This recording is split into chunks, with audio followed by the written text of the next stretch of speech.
Welcome back to the Jack Revell Show. Today I have two guests on with me, Tom and Pav from Ace and Freak, a canned cocktail company who create products for a generation of drinkers that give AF about what they drink. Welcome to the show, guys. Thank you very much. Hey, Jack. Nice to be here. Thanks for having us. Pleasure. Absolute pleasure. So let's just kick this off and dive straight in. Tom, tell us about Ace and Freak. So Ace and Freak really came about initially about 4 years ago. The idea started to come into my mind. I was a consultant for the drinks industry, working across the globe for various different big brands. And I'm also a bar owner, and I've been in and around the hospitality industry for 18 years. And through this, I'm an advocate for quality drinking, drinking natural ingredients, fresh juices where possible, high quality spirits, etc. And one of the things that frustrated me was how elitist this can be. It's just like food, like if you want to eat organic, if you want to eat high quality natural produce, you need to pay a lot of money and you need to go to a very specialist shop. And I really believe that you are what you eat. So what you put into your body will affect not just your body, but will affect your mind. So as I was going around in my professional life, the idea started to develop of okay, how can we make this more accessible for people? How can we make it easier for people to drink better? And on top of that, how can we make it easier for people to be more sustainable or more ethical? Because we're all busy, right? We're all busy, we're all running around, and I think everyone can put their hand up and say, yes, I want to be more sustainable, but be able to research that and to find the right products, etc., can be challenging. So I thought, well, what if I could take all my knowledge of being a geek and package that in a really simple, easy format? And that's kind of how Ace and Freak came about. The desire to make great taste, great sustainability, great conscientiousness available to all. So what makes you unique? Pav, I'll throw that one at you. I mean, really, this is kind of pulling on Tom a little bit, but I think first and foremost, you have to look at the drink itself and the liquid itself. And Tom, through his 15 plus years of working actually with liquids themselves, has meant that whereas the kind of current crop of RTD drinks, particularly the kind of heritage RTD drinks, are ultimately poorly conceived and made of poor quality, and don't actually taste that nice. I mean, we've all drunk them and felt that kind of like furriness sort of start getting on our teeth, all that kind of stuff. And Tom was able to create drinks that tasted as good as a cocktail you could have in a bar, but you could take that drink and have that wherever you wanted to have that, and kind of whatever experience you were having. So I think first and foremost, the quality of our product is what makes us different. And then I think the second part of that, which is still very much, something that is growing for us, is kind of how we show up as a brand.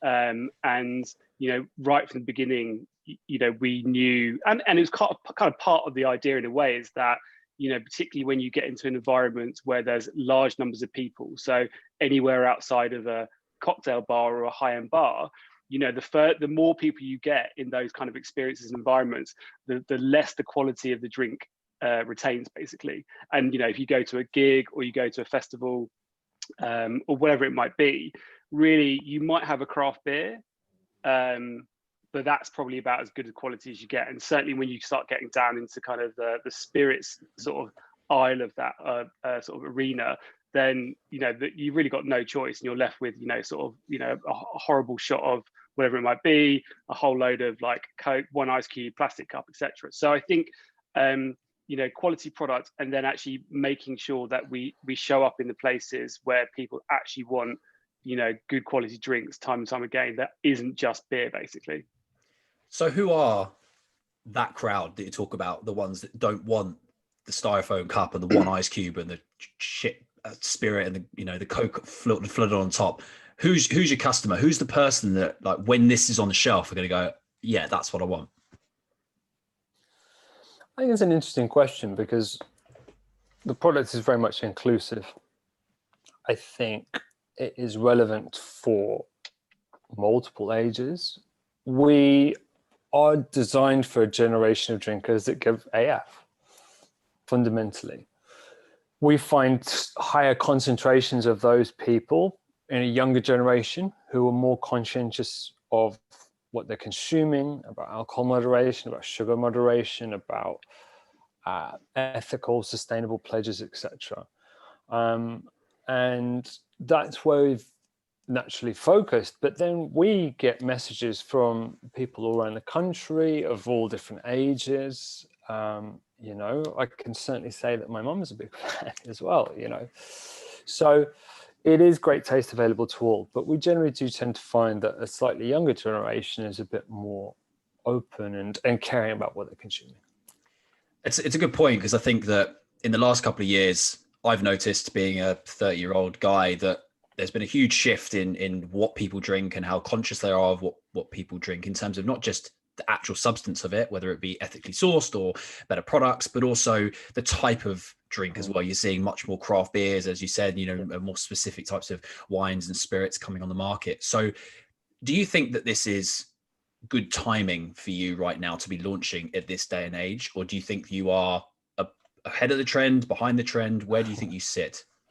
We were very much ahead of the trend when we started.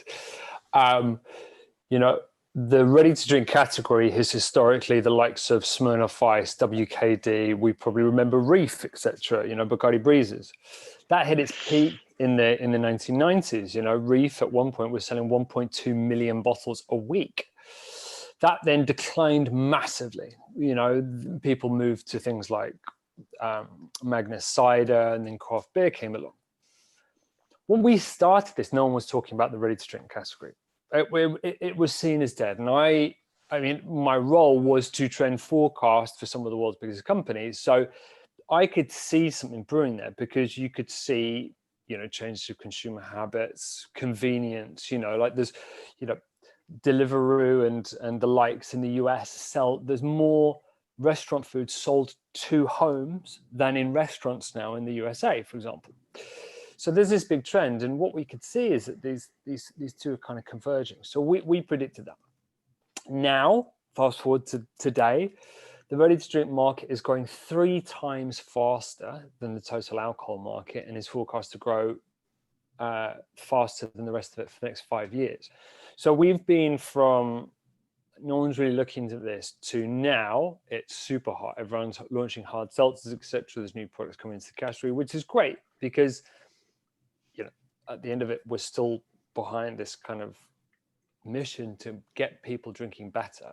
And if we can do that through any of these brands, then great.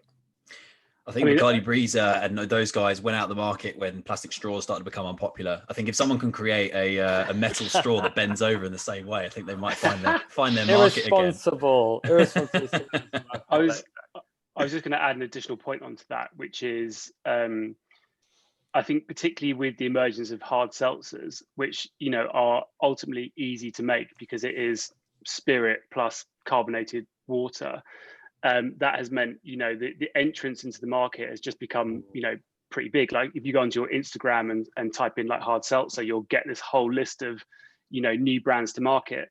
And speaking from a sort of advantage point of view, what that does for Ace and Freak is that it obviously helps bring awareness to the ready to drink category, but actually, you know, the more people kind of explore that category and understand that there's, let's say, for want of a better expression, a craft movement within that category, they'll start to kind of, you know, identify that some products are not very good, some products taste really good and have a bit more kind of substance to them. And I think we're really uniquely positioned because of the quality of our product to actually take advantage of that. We've spoken about Tom's backgrounds. Pav, where do you fit into this? What's your background? So my background is pretty much my entire sort of working career. I've worked either kind of for brands, on brands, and some kind of, you know, kind of connection to the world of brands and the kind of marketing of them. And, you know, that was at some pretty good companies. So I worked at a pretty big global advertising agency for quite a long period of time. I worked at Red Bull for quite a long period of time, which was both great experiences. I've worked at one of the best global brand experience agencies as well. So kind of all these different kind of points of view around how to build and think about brands. I then kind of sort of spun that out into my own kind of consultancy offering. And that's kind of where Tom and I kind of crossed over. We were brought in to work on this kind of essentially like startup product within quite a big drinks company called LR Suntory. Suntory being sort of most famously known for their Japanese whiskies such as Hibiki and Yamazaki. And we were basically given a blank sheet of paper, and the brief was create a premium mixer for the UK market that would rival Fever-Tree. That was the start point. And there was three of us kind of as a core team. So there was the client from LR Suntory, there was Tom on the drinks consultancy and development side, and then myself from the brand development side of things. So we kind of built that brand from literally a blank sheet of paper through to what is now a brand that is distributed nationally across pretty much the entire Sainsbury's portfolio, and obviously lots of other places as well. So that's kind of how we connect. And I suppose my core skill set really is I spend my sort of time helping other businesses to develop their brands, and think about them at a strategic brand level. And what is the kind of foundations and framework of your brand that will actually inform, everything from the visual identity of your brand and the way the brand kind of shows up and talks to people, and actually some of the ideas that you can develop off that brand and put into action as well. I was going to say, I think it's also worth noting for any potential investors out there that this particular product that me and Pav worked on now outsells Fever-Tree in these locations. So 18.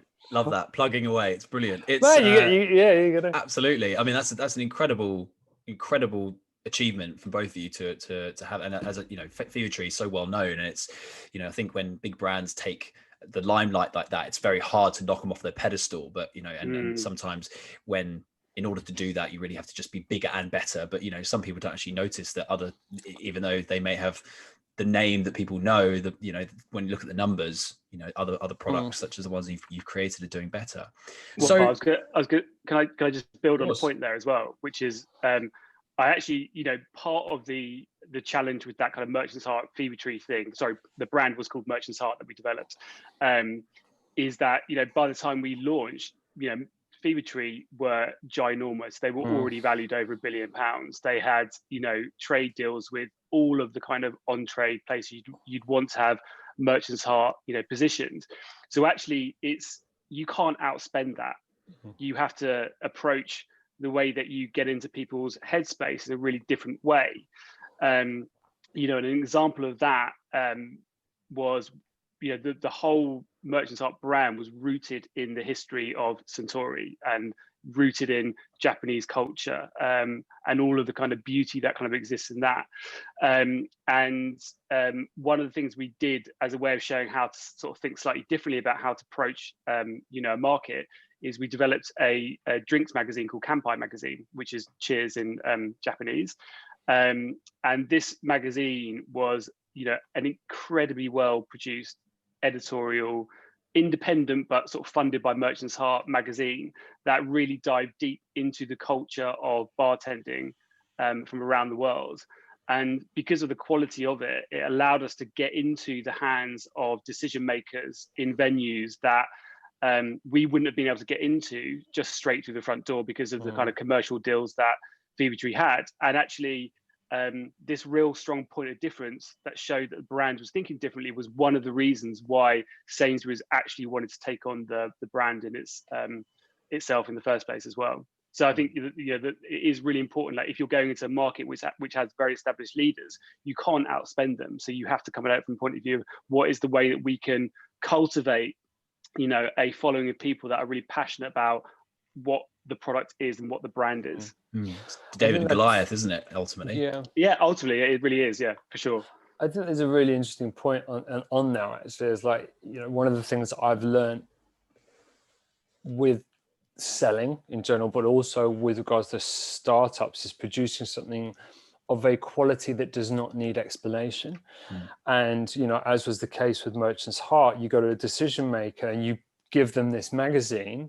You don't need to explain anything to it, but the quality of it kind of shines through. And I think that's one of the things that I took into Ace and Freak when I was developing the liquid, and when we were doing the branding, and, like, not to shout about everything on the can too much, and just to let you do the speaking.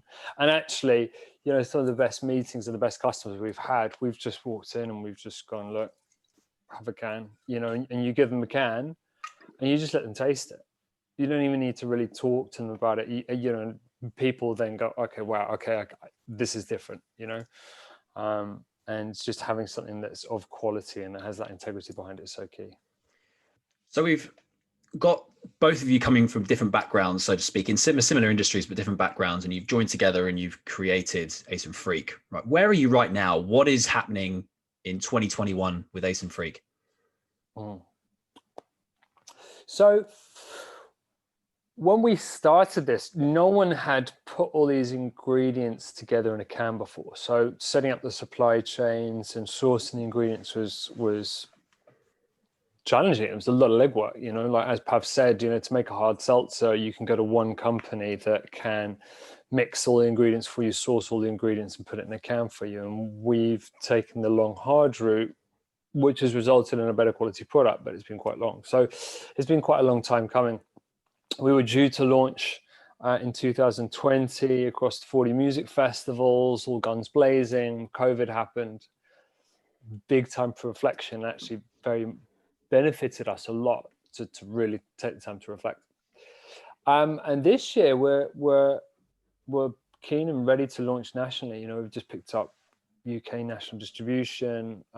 We're in conversations with 5 international distributors, so there's a lot of interest there. And we're just preparing to kind of scale up and to get the product out. We know we've got the right product, we know we've got the right brand, we've got the right team. So I'm now really looking forward to growing the company rather than refine the company, because we know that we've got the right thing. So that's going to be the focus for this year, growth. And just to touch on that, hospitality industry died a very slow death last year and is still, unfortunately, in a bit of a bad way. What is your opinion on how that's going to recover, and how do you fit into that? I'm a co-owner of 2 bars myself, and I think it's been an incredibly challenging year. One was in central London, just decimated, no customers. The other one's kind of more suburb. It's a cocktail bar called 9 Lives, and it's very much a destination venue, and that's done well. I think we will see vast amounts of businesses go bankrupt. Speaking to a lot of my friends, it's heartbreaking. You're talking about 10 years of someone's life, maybe more, building up from one venue into multiple venues. And, this is like a lifetime's worth of savings that's going to go up in smoke. So it's going to be really, really tough. The coffers are dry for many people. So there's going to be a long-term impact for that.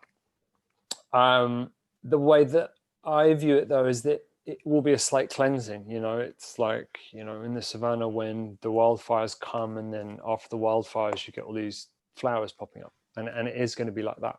It's going to be very painful, but I think it could provide an excellent opportunity for new, up and coming and innovative people to come through. The impact for us is perhaps negligible, because we're a small business, we're an agile business, we can adapt very quickly. We've got a product that you can take anywhere.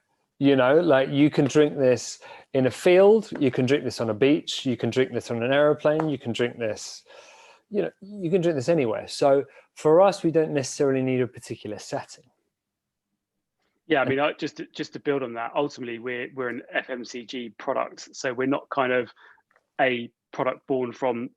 It's been inspired by the quality of the hospitality industry, but it is very much a FMCG product, which means we are kind of available at the points where people are going to dip in and out to get a drink to go and sit in the park, or to get a drink and go and take home and have a a couple of friends round on Friday night when that's possible to do and stuff. So I think the bit that kind of tripped us up last year was we wanted to build up, and it's actually quite an important point, I think, is that taking a few steps back, if you were to look at the state of the ready to drink cocktail market prior to us kind of entering the market, it was all of those brands that Tom was talking about, Bacardi Breezer, JD and a Coke in a can, all of that kind of stuff. There wasn't quality in there.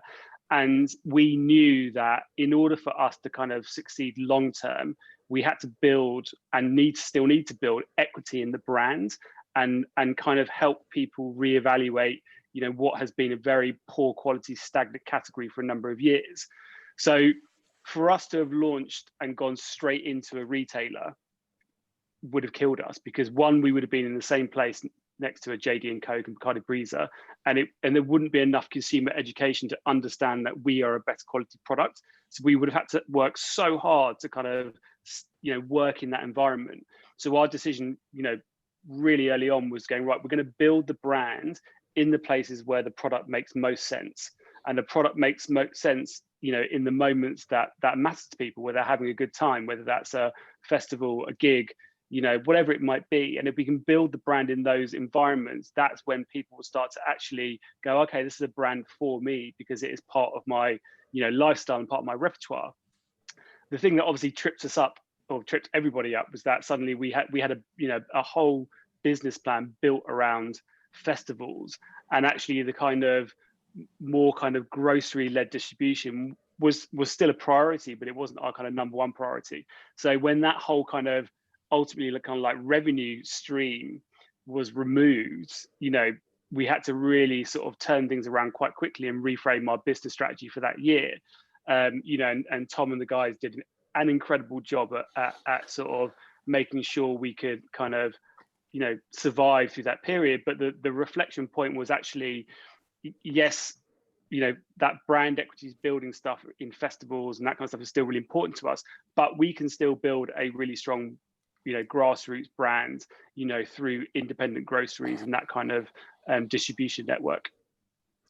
So what's the vision for Ace and Freak? We are kind of, I suppose, in a situation where, as you said, your business model at the beginning was this. It's now been put very much to bed because of all the things that have happened in the world over the last couple of months and years.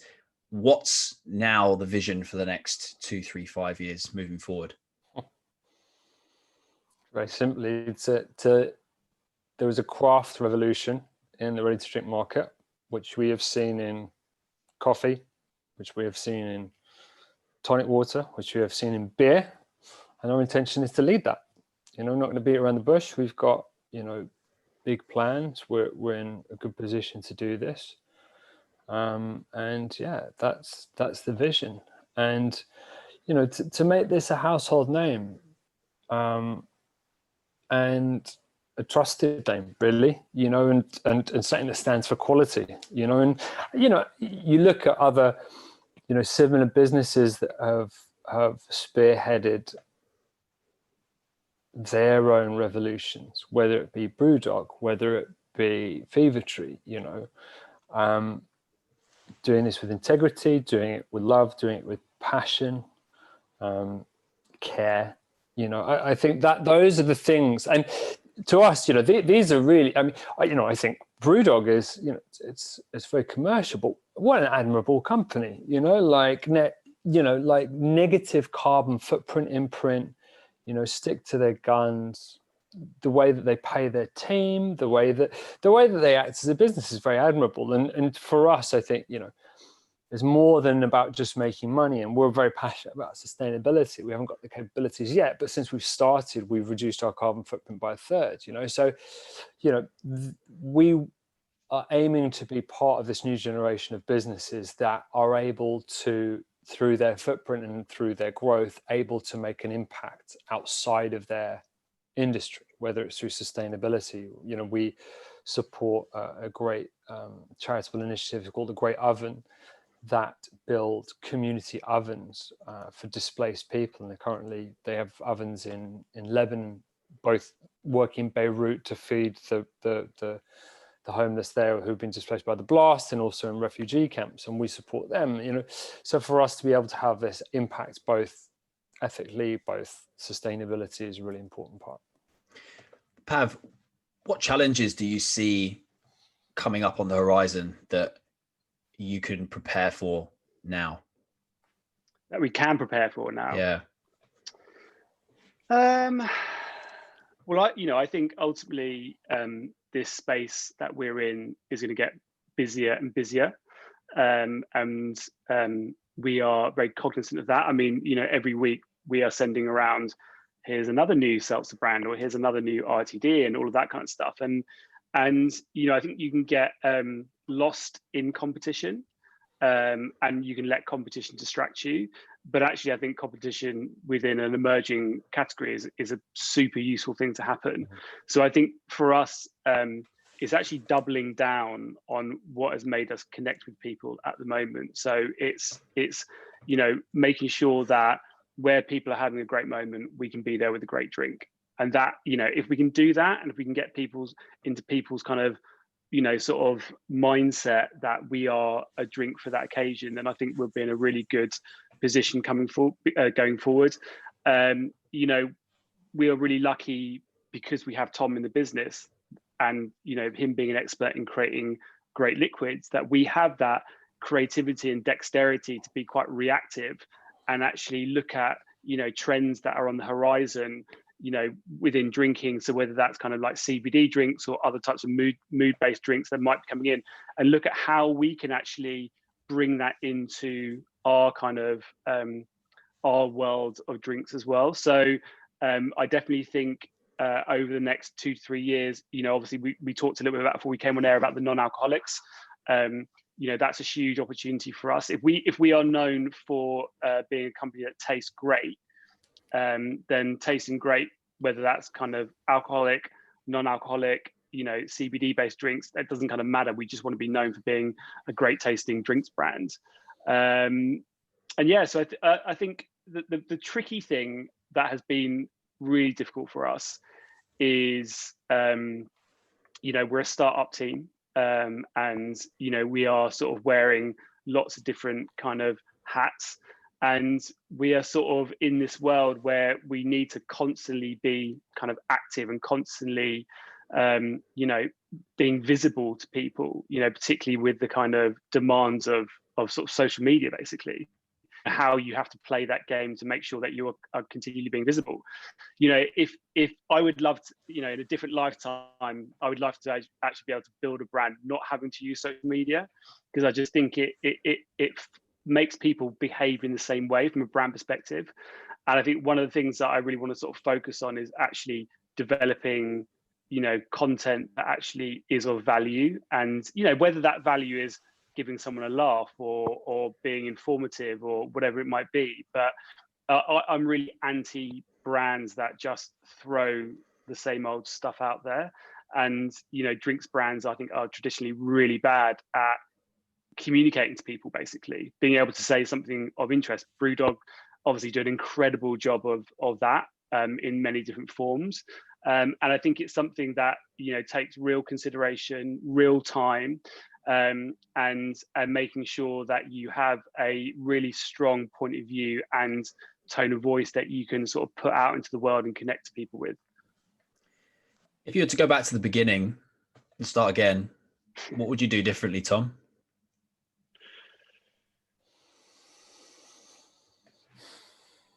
What would I do differently? I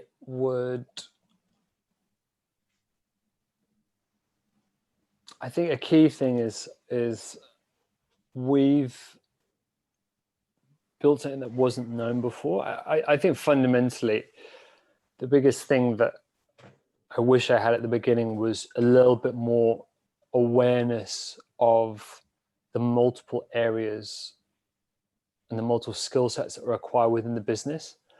And when I initially started it, building like a 360 degree team, and I think we got that in the end, and we got that as we moved forward, but that initial part was really tough. I think you know, dealing with accountancy, legal, sales, all within the space of 4 or 5 hours, frazzles your brain. There's one part. The other piece of advice that I would give myself is do not wait for any investor, right? When the money's in the bank, the money's in the bank. And I've been caught up by this by a couple of times, and it's been, you know, it's one of those things. You know, you find a great investor, they say, yes, I'm in, and then you reserve that equity for them. Big mistake. So that's kind of the main one. So consciously aware about dividing roles and responsibilities. And as a co-founder CEO, you want to go, I want to do everything. And I think it's best not to do everything. And then the second one is don't wait for any money. Take the money that's in the bank. It's good advice. It's good advice to anyone that's in any stage of business. I think just crack on without the waiting for anyone else.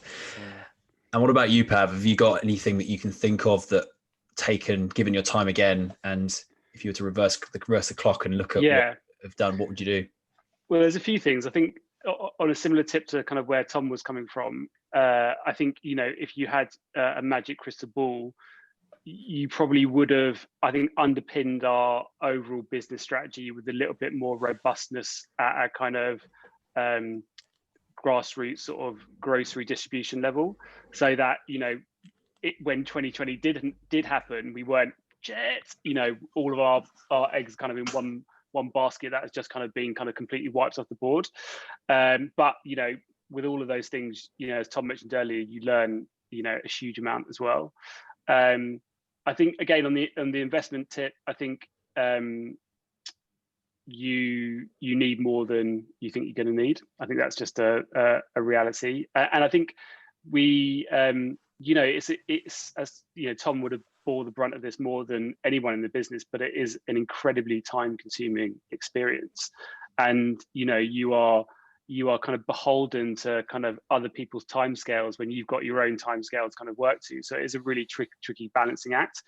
I think, you know, I think one of the things we struggled with really early on was having an executor at a brand level within the team, someone that could, you know, ultimately create, you know, whether it's kind of design assets or social media content or whatever it might be, at a very high quality, high volume frequency, because, you know, a brand like ours does kind of live or die by its kind of visibility and the kind of the consistency of our kind of communication. And that was a real struggle point, because ultimately the people that were in the business as kind of the leadership team, who were kind of specialists within sort of certain parts of the business, you know, weren't necessarily, or didn't have necessarily the sort of skill set to be the kind of executors at the same time.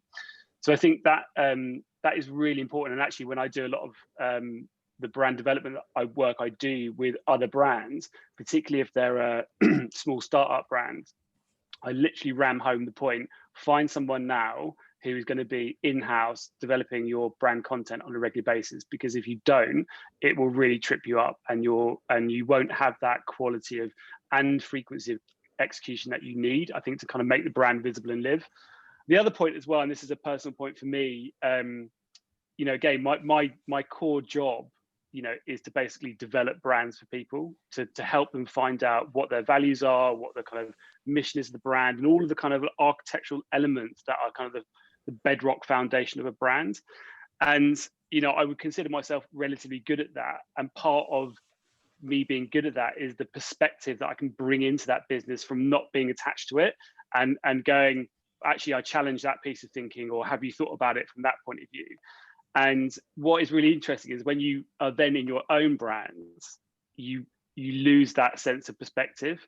And I think from a brand point of view, having people that are outside, who are, you know, skilled at thinking about brands, being able to come in and offer you a sense of perspective and challenge some of your thinking is really important, because you can just lose perspective and a bit of kind of objectivity. So I think that's a really useful skill to try and bring in at the start point.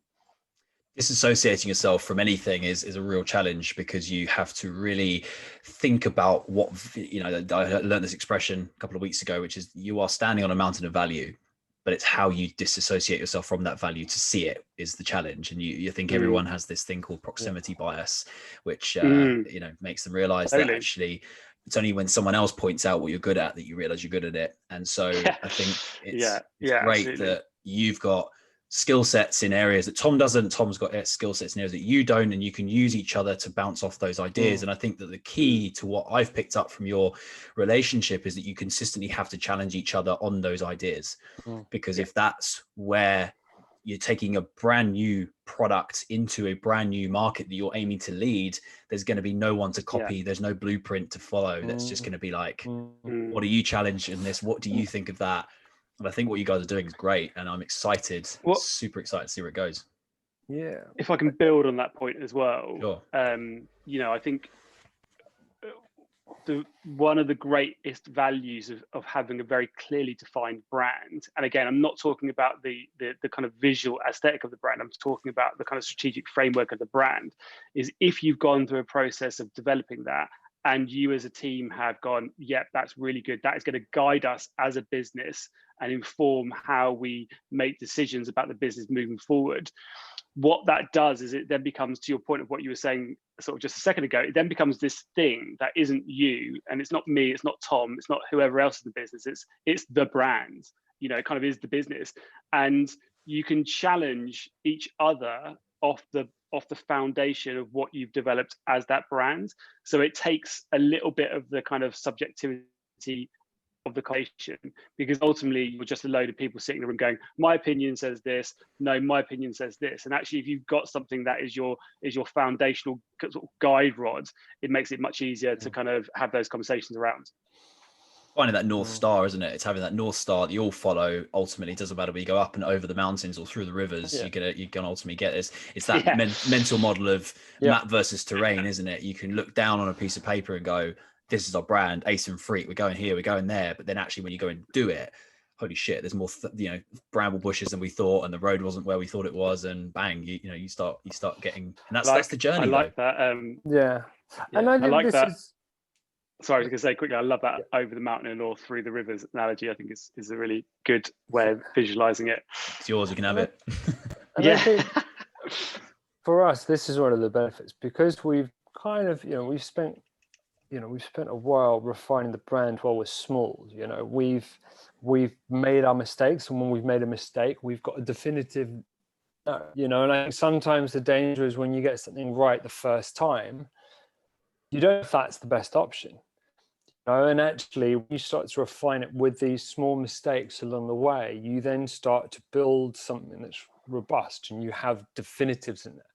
Definitively, we are not this, we are this. And we've seen this, and this didn't work, and we did this, and it did work, and we did this, and it worked a bit better, actually. And so actually,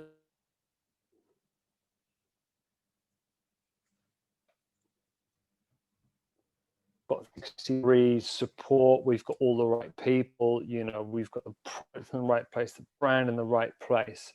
We've got this content creator that creates 3D and 2D and all sorts of magical things, So that's really, where I think 2021 is really exciting, because, we've gone from being this, an infant brand to being an adolescent brand, and we're now just kind of coming into adulthood, knowing who we are, knowing what we want, and the direction we want to go into.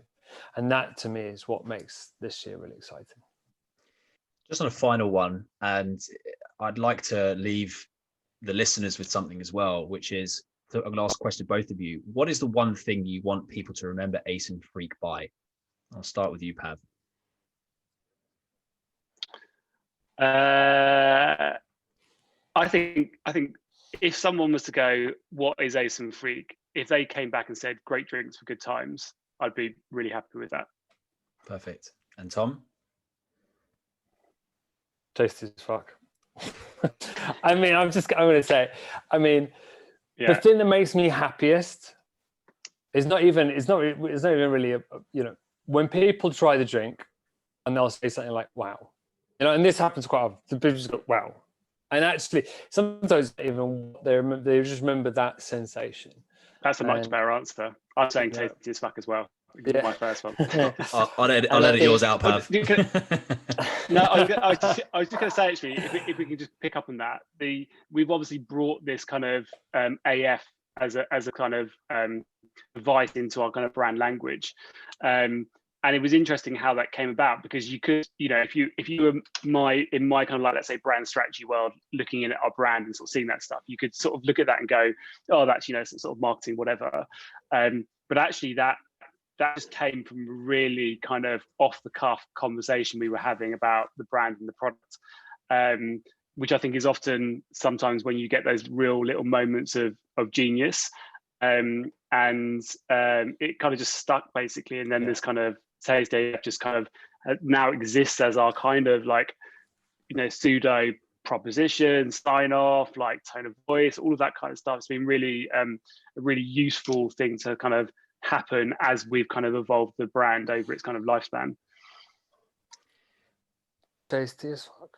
There it is. It is. I mean, it just does what it says on the tin. I mean, and that's what the thing that I cherish most is the expressions on people's faces when they taste it, And as somebody who has tried the drink, like a true bartender.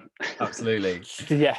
And as someone who's, I've tried the drink, and for those people listening, it is exactly what these guys say. It's exactly what it says in the tin. It is tasty as fuck, and it's really, really good. And it's got all the elements that you guys have talked about, and it's got all the ingredients to become the next leader in this space. And so, I'm extremely excited to see where it goes. I am somebody who I'm super glad you've created a non-alcoholic version as well, because then I can enjoy the drink while you're in this journey. But I'm also really, really sort of happy for you guys that you found a really good space in amongst the noise that is the hospitality industry, and also kind of off the back of both of your backgrounds. So yeah, man, from a consumer's point of view, keep doing what you're doing. It's working. Thanks very much, man. Appreciate it. So before we leave and go, I wanted to just ask, where can people find, first of all, the drink? If someone wants to taste it, where can they get it? Easiest place is our website, www.aceandfreak.com. We're available on various different online retailers as well, 31 Dover. We are sold at over 145 different companies, bars, convenience stores. We predominantly work with a lot of small independent businesses. So if you go on to our Instagram at Ace and Freak, you'll find a link to all of the stockists on a map, so you can then find it there. Fantastic. And if anyone wants to come and find you on socials, you've mentioned Instagram. Where else can people find you? Instagram, Facebook, those two. Not quite got Twitter, although I'm now considering it trumps off. So, Good stuff, guys. It's been an absolute pleasure to have you on the show. Thanks, and I really hope that we can do this again, maybe when you're, the next stage and you're launching to the world, and not just the, to the UK and everything else. So we'll visit this again. We'll get there. Absolutely. But mate, it's a pleasure to speak to you both. Thanks very much, Jack. Thanks, Jack.